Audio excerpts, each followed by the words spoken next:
Hi, Mike Chen from Motor City Chrysler. Today we just want to show you some of the important features about our Uconnect system.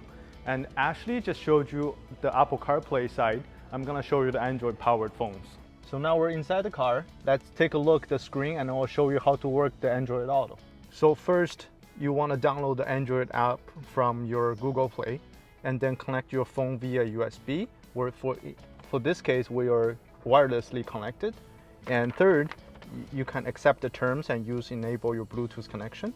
You will know when you successfully connect your device via either phone or via either cable or wireless, then you can launch the Android Auto right there. So this platform extends your Android phone into your car, so you can enjoy your Android powered phones on the go. Jam some tunes right from Google Play Music, Pandora, or Spotify. Make calls or send text messages, and you will always stay on track with Google Maps. So please always refer to your owner's manual for more details. Also, you can always go online, go to driveuconnect.com.